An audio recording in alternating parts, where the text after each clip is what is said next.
Niat hati ingin menjadi contoh sebuah revolusi syariat, namun yang terjadi justru kekacauan yang menyeret air mata banyak pihak. Dari isu video CCTV hingga pengakuan talak yang ternyata hanya kiasan semata. Benarkah pernikahan diam-diam sejak Agustus ini didasari cinta, atau murni pelarian bisnis yang kebablasan? Hari ini, kita bongkar tuntas 6 pengakuan mengejutkan Insanul Fahmi yang akan mengubah pandangan Anda tentang polemik ini. Assalamualaikum warahmatullahi wabarakatuh. Halo sahabat berita dan para penikmat kisah nyata. Selamat datang kembali di saluran informasi terpercaya kita. Semoga hari ini Anda semua berada dalam lindungan Tuhan Yang Maha Esa, diberikan kesehatan dan kelapangan hati. Sebelum kita masuk ke pembahasan yang sangat panas dan penuh hikmah ini, jangan lupa untuk menekan tombol subscribe, nyalakan lonceng notifikasi agar tidak ketinggalan kelanjutan investigasi ini, dan mari kita sejenak menundukkan hati, bersholawat kepada junjungan kita. Allahumma sholli ala Sayyidina Muhammad wa ala ali Sayyidina Muhammad. Semoga dengan sholawat ini, setiap informasi yang kita terima bisa kita ambil sisi positifnya dan menjauhkan kita dari prasangka buruk. Pemirsa, dunia hiburan dan sosial media kembali dihebohkan dengan sebuah dinamika hubungan yang rumit melibatkan nama besar Inara Rusli. Sosok wanita yang dikenal tegar dan anggun ini kembali menjadi sorotan, bukan karena perseteruan masa lalu, melainkan karena babak baru kehidupannya dengan seorang pria bernama Insanul Fahmi. Narasi yang beredar, spekulasi netizen pun liar tak terkendali. Namun, kebenaran akhirnya menemukan jalannya sendiri melalui sebuah percakapan jujur, meski pahit, di hadapan Dr. Richard Lee. Kita akan membedah secara mendalam, poin demi poin, pengakuan Insanul Fahmi yang menyiratkan bahwa niat baik tanpa strategi dan kejujuran yang tepat bisa berujung pada badai kehidupan. Mari kita masuk ke lapisan pertama dari drama nyata ini. 1. Fakta pernikahan di bulan Agustus, sebuah rahasia yang tersimpan rapi. Selama berbulan-bulan, publik hanya bisa menebak-nebak. Ada desas-desus, ada pandangan mata, namun tidak ada konfirmasi. Hingga akhirnya, Insanul Fahmi memecah keheningan itu. Dalam sebuah momen yang menegangkan di podcast Dr. Richard Lee, sebuah fakta fundamental terungkap. Pernikahan itu bukan rencana, pernikahan itu sudah terjadi. Bukan baru-baru ini, melainkan sejak bulan Agustus. Bayangkan pemirsa, selama rentang waktu dari Agustus hingga berita ini meledak, ada sebuah ikatan sakral yang disembunyikan dari sorotan kamera. Insanul Fahmi membenarkan pernyataan tersebut tanpa ragu. Namun, dalam dunia hukum dan bukti, ucapan saja tidak cukup. Momen klimaks pada bagian ini terjadi ketika Dr. Richard Lee selaku tuan rumah podcast memegang sebuah dokumen fisik. Bukan sekadar kertas biasa, itu adalah bukti otentik yang membungkam segala keraguan. Dengan lantang, Dr. Richard membacakan isi dokumen tersebut, yang bunyinya sangat spesifik dan mengikat secara hukum maupun agama. Saya bertanda tangan di bawah ini menerangkan nama tersebut.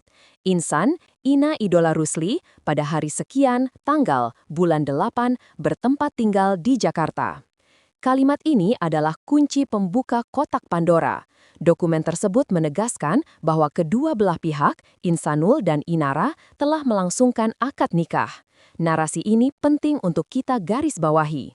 Ini bukan nikah siri yang tanpa saksi, melainkan sebuah pernikahan yang diklaim berdasarkan tuntunan syariat agama Islam. Di sana tertulis jelas adanya mas kawin, adanya saksi, adanya bukti, dan tanda tangan kedua belah pihak. Ini mengubah perspektif kita. Ini bukan lagi sekadar kedekatan atau pacaran. Ini adalah komitmen serius yang sudah berjalan. Namun pertanyaannya adalah, mengapa disembunyikan? Dan lebih penting lagi, bagaimana status Insanul Fahmi saat mengucapkan ijab kabul tersebut? Inilah yang membawa kita pada poin krusial kedua, sebuah titik di mana kesalahpahaman dan tafsir agama menjadi sumber konflik utama. 2. Polemik status antara talak kias dan realita hukum. Pemirsa, menikahi seorang wanita, apalagi publik figur seperti Inara Rusli, tentu membutuhkan kejelasan status. Inara, yang baru saja lepas dari badai rumah tangga sebelumnya, tentu tidak ingin masuk ke dalam lubang yang sama. Lantas, apakah Inara tahu kondisi sebenarnya dari Insanul Fahmi? Disinilah letak kerumitan yang membuat kisah ini menjadi pelajaran berharga bagi kita semua. Dr. Richard Lee dengan tajam bertanya mewakili rasa penasaran publik. Ini Inara pada waktu menikah dengan kamu, apakah dia tahu kamu punya istri? Pertanyaan ini sederhana, tapi jawabannya mengandung lapisan masalah yang sangat tebal. Insanul Fahmi memberikan jawaban yang, bagi sebagian orang, mungkin terdengar sebagai pembelaan, namun bagi yang lain terdengar sebagai kekeliruan fatal.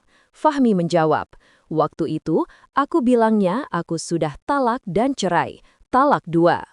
Perhatikan diksi yang digunakan, aku bilangnya. Ini adalah klaim sepihak yang disampaikan Fahmi kepada Inara saat itu.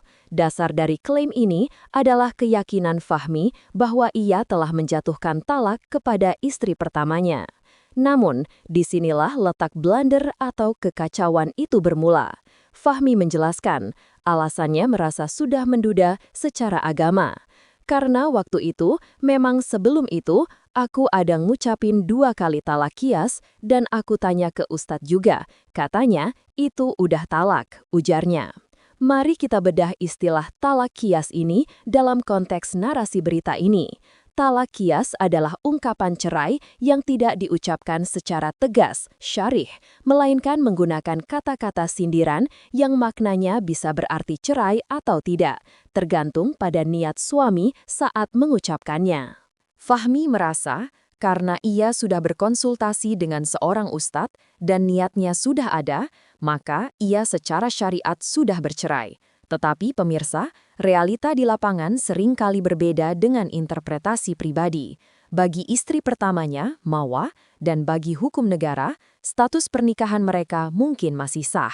Ada jurang pemisah yang lebar antara merasa sudah menalak dengan proses perceraian yang transparan dan dipahami kedua belah pihak.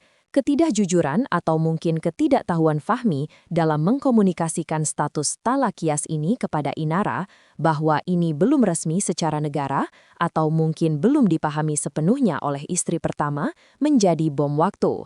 Inara menikah dengan asumsi suaminya sudah selesai dengan masa lalu, sementara Fahmi berpegang pada legitimasi talak kias yang ia yakini. Kondisi ini menciptakan landasan pernikahan yang rapuh di bulan Agustus itu.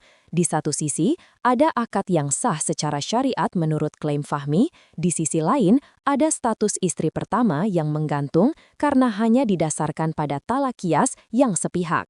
Bagian pertama dari kisah ini mengajarkan kita bahwa transparansi status sebelum pernikahan adalah harga mati. Pengakuan Fahmi tentang pernikahan Agustus dan status talaknya ini baru permulaan.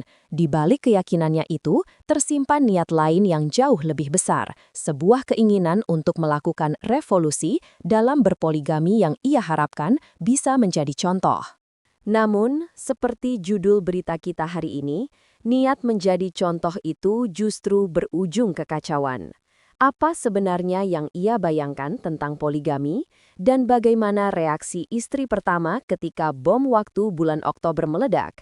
Kita akan melanjutkan pembahasan mendalam ini ke pengakuan berikutnya yang tak kalah mencengangkan.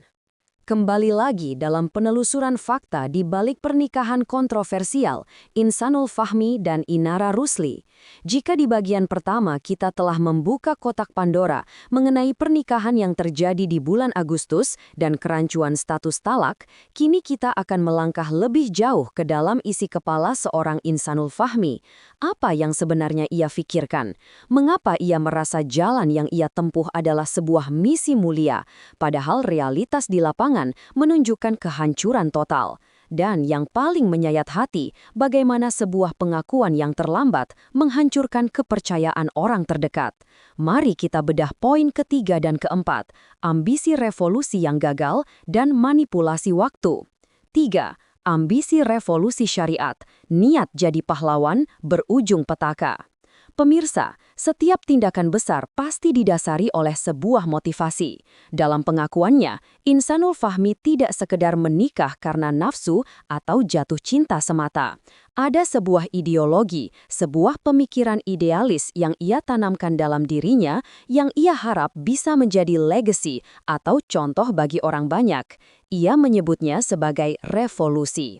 Fahmi mengaku resah melihat fenomena sosial di mana banyak pria memilih jalan belakang, jajan, berzina, berselingkuh daripada mengambil tanggung jawab pernikahan. Dalam benaknya, menikahi Inara secara sah, menurut pandangannya, adalah antitesis dari perilaku menyimpang tersebut. Dengarkan baik-baik bagaimana ia merasionalisasi tindakannya. Aku ngerasa waktu itu kayak, apa bisa jadi revolusi ya? Bahkan, jadi contoh daripada orang jajan sana, jajan sini, berzina sana, berzina sini. Fahmi ingin menjadi martir. Ia ingin membuktikan bahwa poligami atau pernikahan kedua bisa dijalankan dengan terhormat dan syar'i sebagai solusi untuk menghindari dosa zina. Ia berpikir, aku ngerasa waktu itu kayak ngide bisa jadi contoh buat orang lain nggak ya? Karena ini ditegakkan juga dari syariat. Namun, pemirsa, idealisme seringkali buta terhadap realitas emosional manusia. Niat untuk menegakkan syariat tanpa pondasi komunikasi yang kokoh, ibarat membangun istana pasir di tepi pantai. Terlihat megah sesaat, namun hancur disapu ombak realita. Fakta berbicara lain. Alih-alih menjadi contoh yang membanggakan, tindakan Fahmi justru menciptakan efek domino kehancuran yang mengerikan. Ia sendiri mengakui dengan kata yang sangat lugas. Ternyata, kacau.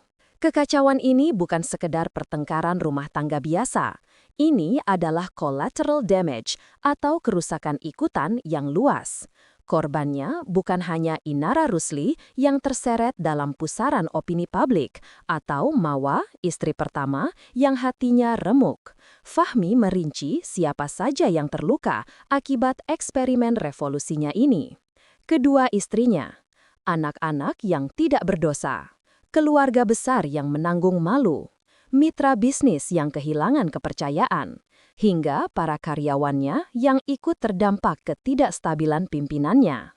Niat suci untuk menghindari zina karena eksekusi yang buruk dan penuh kerahasiaan justru berubah menjadi badai yang meluluh lantakkan stabilitas kehidupan banyak orang.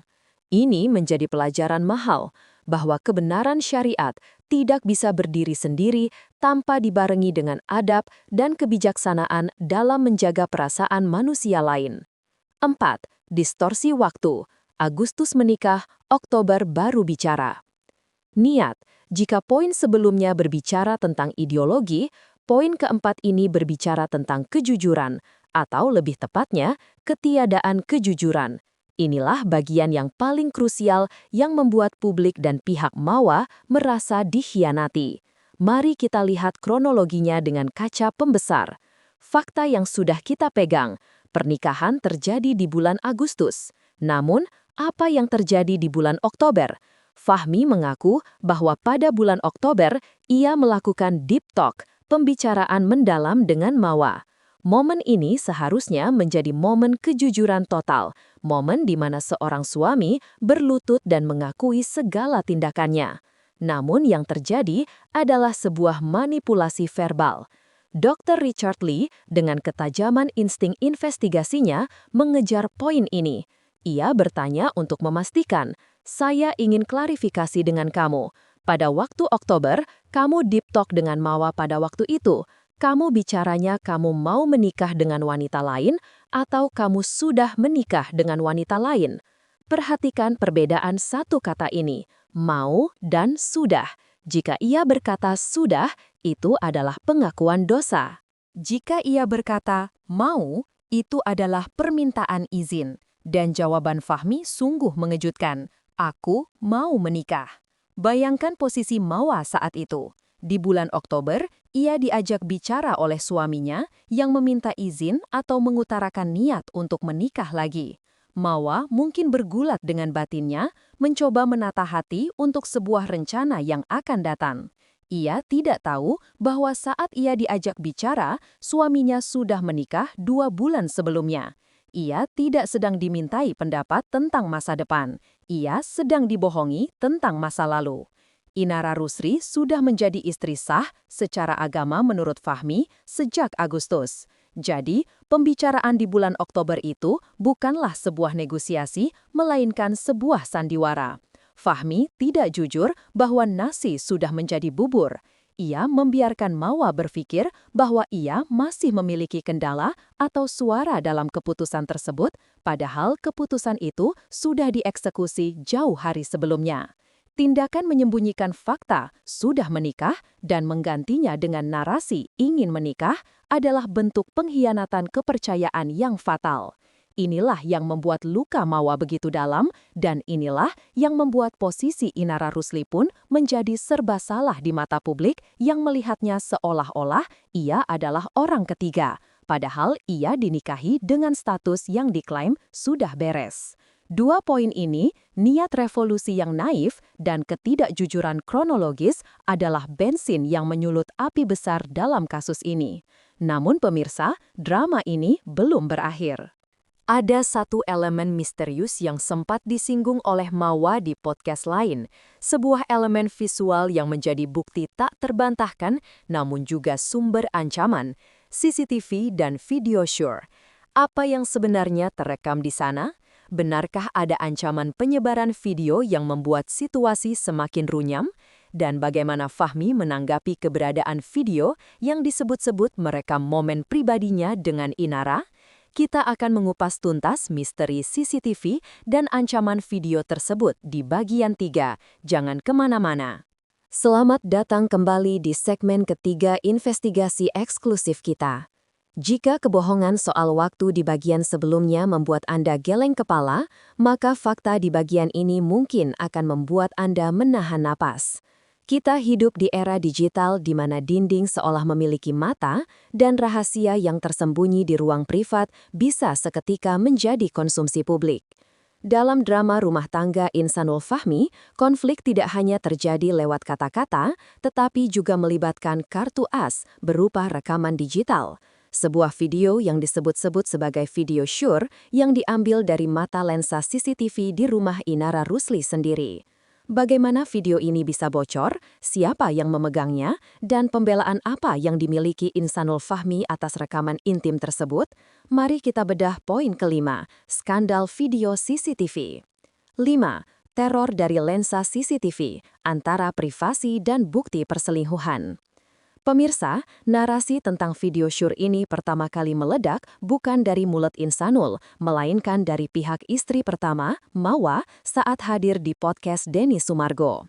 Saat itu, publik terhenyak, kata video sure memiliki konotasi yang sangat negatif, mengarah pada tindakan asusila yang menjijikkan. Namun, dalam jurnalisme investigasi, kita harus melihat dua sisi mata uang. Dr. Richard Lee dengan berani mengkonfirmasi langsung isu sensitif ini kepada Insanul Fahmi. Kemarin di podcastnya Denny Sumargo, Mawa ada bahas tentang CCTV, bahkan ada video sure-nya. Itu CCTV apa ya? Tanya Dr. Richard. Disinilah Insanul Fahmi tidak bisa lagi mengelak. Ia mengakui keberadaan video tersebut. Namun, responsnya menyiratkan ketidaktahuan teknis sekaligus ketakutan akan dampaknya. Nah itu aku juga kurang tahu, cuman kemarin itu abangnya Mawa sempat ada kirim satu video dengan sebuah statement yang mengancam bahwasanya ini akan dibuat jadi lebih besar, ungkap Insanul. Mari kita analisis kalimat ini. Ada dua elemen krusial di sini. Sumber video itu berasal dari orang dalam lingkaran terdekat Mawa, abangnya. Ini menandakan bahwa konflik ini telah melibatkan keluarga besar yang ikut campur tangan, bahkan memegang bukti-bukti privasi. Ancaman eskalasi. Kalimat akan dibuat jadi lebih besar adalah bentuk intimidasi psikologis. Video tersebut dijadikan senjata, dijadikan alat tawar, leverage, untuk memojokkan Insanul dan Inara. Paradoks zina versus halal. Inilah inti masalah yang paling rumit bagi Mawa dan keluarganya yang saat itu belum tahu atau belum mengakui validitas pernikahan Agustus. Video yang memperlihatkan keintiman antara Insanul dan Inara di rumah Inara adalah bukti telak perzinahan. Di mata mereka, itu adalah video perselingkuhan. Tetapi bagi Insanul Fahmi, video itu memiliki makna yang 180 derajat berbeda. Insanul menegaskan pembelaan utamanya. Dalam video syur yang terekam CCTV tersebut, dirinya dan Inara telah menikah. Pemirsa, ini adalah tragedi dari sebuah pernikahan siri atau pernikahan yang dirahasiakan, secret marriage. Ketika Anda menyembunyikan status halal Anda dari dunia, maka setiap tindakan kasih sayang yang Anda lakukan dengan pasangan sah Anda akan terlihat sebagai dosa besar di mata orang lain. Insanul Fahmi dan Inara Rusli mungkin merasa aman secara syariat karena sudah akad di bulan Agustus. Mereka merasa berhak melakukan hubungan suami istri di rumah Inara. Namun, mereka lupa bahwa CCTV adalah saksi bisu yang tidak mengenal konteks. CCTV hanya merekam visual, bukan akad nikah. Ketika rekaman itu jatuh ke tangan pihak yang merasa dikhianati, Mawa dan keluarga, konteks suami istri itu hilang. Yang tersisa hanyalah visual laki-laki beristri dengan wanita lain. Kasus ini menjadi peringatan keras bagi siapa saja, bahwa privasi di rumah sendiri pun bisa menjadi bumerang ketika ada konflik keluarga, bahwa menjadi halal saja tidak cukup jika tidak ada transparansi sosial. Fitnah tidak lahir dari perbuatan zina semata, tapi bisa lahir dari perbuatan halal yang disembunyikan di tempat dan waktu yang salah. Ancaman penyebaran video ini tentu menjadi tekanan mental yang luar biasa bagi Inara Rusli, seorang figur publik yang citranya sedang dibangun kembali, dan bagi Insanul Fahmi yang karakternya sedang diuji habis-habisan. Sekarang, setelah semua kekacauan ini, dari talak yang membingungkan, niat revolusi yang gagal, hingga ancaman video CCTV, satu pertanyaan besar tersisa di benak kita. Mengapa? Mengapa harus Inara Rusli? Apa yang dicari Insanul Fahmi dari sosok mantan istri Virgoun ini hingga ia berani mempertaruhkan segalanya, keluarga, bisnis, dan nama baiknya dalam skenario yang begitu berisiko? Apakah ini murni bisnis seperti yang ia klaim di awal, atau ada kekosongan hati yang hanya bisa diisi oleh Inara? Di bagian terakhir, bagian 4, kita akan menutup investigasi ini dengan jawaban paling personal dari Insanul Fahmi tentang alasannya memilih Inara, dan kita akan merangkum hikmah besar dari prahara ini. Sahabat berita yang budiman, kita telah sampai di penghujung penelusuran fakta yang panjang ini. Dari kekeliruan definisi talak, ambisi revolusi syariat yang naif, hingga drama bukti CCTV yang menyesakkan dada. Semua benang kusut itu bermuara pada satu pertanyaan paling mendasar. Mengapa hati bisa berubah? Seringkali, di balik keputusan besar yang tampak impulsif, terdapat kebutuhan emosional yang lama terpendam. Poin terakhir ini bukan tentang hukum atau strategi, melainkan tentang hati manusia. Mari kita simak pengakuan ke-6, dari bisnis menjadi hati. 6. Alasan memilih Inara. Sebuah pencarian akan kelembutan. Mungkin banyak yang mengira bahwa hubungan ini didasari oleh ketertarikan fisik sejak awal. Namun, Insanul Fahmi mematahkan asumsi itu dengan sumpah yang sangat serius. Demi Allah, waktu ketemu pertama kali, gak ada niat untuk menikahi Inara. Pure business, demi Allah, tegasnya. Pernyataan ini penting. Awalnya, pertemuan mereka adalah profesionalisme murni, bisnis, angka, strategi pasar, tidak ada romansa. Ini mengajarkan kita bahwa seringkali cinta tumbuh di lahan yang paling tidak terduga. Interaksi yang intens dalam urusan pekerjaan membuka celah untuk mengenal karakter asli seseorang. Lantas, apa titik baliknya? Apa yang membuat seorang Insanul Fahmi yang saat itu masih berstatus suami orang, meski merasa sudah talak kias, memutuskan untuk menjadikan Inara pelabuhan hatinya? Jawabannya ternyata sangat manusiawi dan menyentuh sisi psikologis terdalam seorang pria. Fahmi tidak mencari sensasi, ia mencari kelembutan. Dengarkan baik-baik bagaimana ia mendeskripsikan apa yang ia temukan pada sosok Inara. Ada hal-hal yang selama ini aku butuhkan, kayak soal kelembutan. Bukan menggoda ya, bukan menggoda, tapi kayak cara ngomong yang intonasi ya. Perhatikan garis batas tegas yang ia buat, bukan menggoda. Ini bukan soal rayuan maut atau kecentilan wanita. Ini soal intonasi, soal cara bicara, soal bagaimana seorang wanita menyampaikan pikiran dan perasaannya dengan nada yang menyejukkan, bukan yang memancing emosi atau tekanan. Pengakuan ini secara tersirat membuka jendela ke dalam jiwa Fahmi.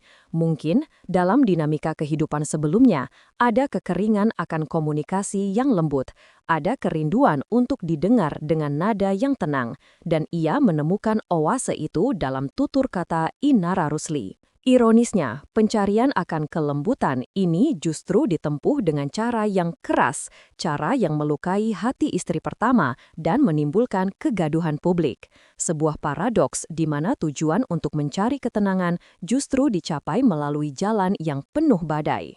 Kesimpulan dan hikmah positif. Pemirsa yang dirahmati Tuhan, dari 4 bagian panjang kisah Insanul Fahmi dan Inara Rusli ini, apa yang bisa kita bawa pulang sebagai bekal kehidupan? Jangan sampai kita hanya berhenti pada gibah atau penghakiman semata. Niat baik membutuhkan cara yang baik. Niat Fahmi untuk menghindari zina dan menjadi contoh syariat poligami revolusi mungkin mulia di matanya. Namun, syariat Islam tidak hanya mengatur tentang sah atau batal, tetapi juga tentang ihsan, kebaikan, dan menjaga perasaan sesama. Jalan menuju kebaikan tidak boleh ditempuh dengan menyakiti orang lain lewat ketidakjujuran. Transparansi adalah kunci. Pernikahan adalah ibadah yang agung. Menyembunyikan pernikahan, siri, seringkali mendatangkan mudarat, keburukan yang lebih besar daripada manfaatnya. Fitnah video CCTV tidak akan terjadi jika status mereka jelas dan terumumkan sejak awal. Pentingnya komunikasi tuntas. Masalah talak kias mengajarkan para suami untuk tidak bermain-main dengan kata cerai dan memastikan status hukum serta agama secara clear sebelum melangkah ke hubungan baru. Jangan biarkan asumsi sepihak menghancurkan masa depan dua wanita sekaligus. Hargai proses. Cinta mungkin datang dari intonasi yang lembut, tapi rumah tangga bertahan karena pondasi kejujuran yang kokoh. Kita doakan semoga Inara Rusli, Insanul Fahmi, Mawa, dan semua keluarga yang terlibat diberikan jalan keluar terbaik, hati yang lapang untuk saling memaafkan, dan kebijaksanaan untuk menata kembali kehidupan mereka ke arah yang lebih baik. Badai pasti berlalu, dan semoga menyisakan pelajaran berharga bagi kita semua. Terima kasih telah setia mengikuti investigasi mendalam ini dari awal hingga akhir. Kisah ini adalah cermin bagi kita agar selalu berhati-hati dalam melangkah dan menjaga hati orang-orang tercinta. Jika Anda merasa konten ini memberikan wawasan baru dan pelajaran hidup yang berharga, jangan ragu untuk dukung kami dengan cara klik tombol subscribe, like video ini, dan bagikan kepada teman atau keluarga agar hikmahnya bisa tersebar luas. Tuliskan juga pendapat bijak Anda di kolom komentar, kita berdiskusi dengan kepala dingin. Mari kita tutup perjumpaan kita dengan kembali menenangkan hati, bersolawat kepada Nabi Muhammad SAW, teladan terbaik dalam memuliakan pasangan dan menjaga amanah. Allahumma sholli ala Sayyidina Muhammad wa ala ali Sayyidina Muhammad. Ya Allah, limpahkanlah rahmat kepada junjungan kami Nabi Muhammad dan kepada keluarga Nabi Muhammad. Semoga kita semua dijauhkan dari fitnah dan didekatkan dengan keberkahan. Sampai jumpa di investigasi berikutnya. Wassalamualaikum warahmatullahi wabarakatuh.